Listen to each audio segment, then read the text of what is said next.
जो बैंकों को 2% इंटरेस्ट की सहायता भारत सरकार करती थी वो उस समय बंद कर दी थी क्योंकि ब्याज दरें कम आ गई थी। तो बैंक अपने बलबूते पर भी 7% इंटरेस्ट रेट पर किसानों को कर्जा दे सकता था।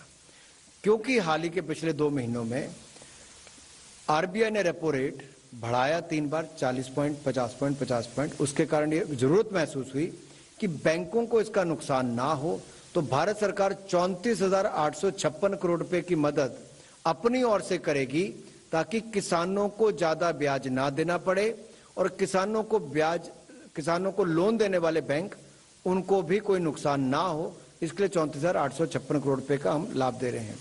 अब तक कुल मिलाकर 3.13 करोड़ किसान क्रेडिट कार्ड जारी किए गए हैं और इसका टारगेट था हमारा 2 करोड़ 50 लाख।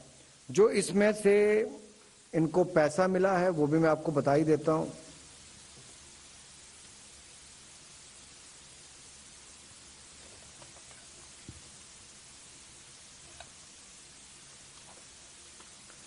ये 2013-14 में 7,30,000 करोड़ था जो बढ़कर 16 लाख करोड़ रुपया हुआ है। तो आप कल्पना कीजिए जहां मछुआरे और पशुपालक जोड़े उसका लाभ भी मिला और किसानों को बाकी लाभ भी मिला है। और 2.5 करोड़ किसानों का हमने टारगेट रखा था, 3 करोड़ 36 लाख किसानों को इसका लाभ मिला। और यही नहीं, जैसे मैंने पहले कहा, किसानों के लिए तो हमने जो दुनिया भर में खाद के दाम बढ़ गए, लेकिन भारत सरकार ने यहां पर पिछले साल, अगर ये वित्तीय वर्ष अगर आप देखेंगे तो पिछले साल अगर 1.5 लाख करोड़ रुपया खाद की सब्सिडी थी तो हमने इस साल बढ़ाकर लगभग 2 लाख करोड़ से ऊपर चली जाएगी। लेकिन किसान के ऊपर हमने बढ़ती हुई खाद के दामों का बोझ नहीं पड़ने दिया, भारत सरकार ने ही वहन किया है। इसी तरह से ही इंटरेस्ट सबवेंशन भी जारी रहेगी और लोन भी जारी रहेंगे। 50,000 करोड़ रुपया वो ट्रैवल, टूरिज्म, हॉस्पिटैलिटी सेक्टर के लिए है।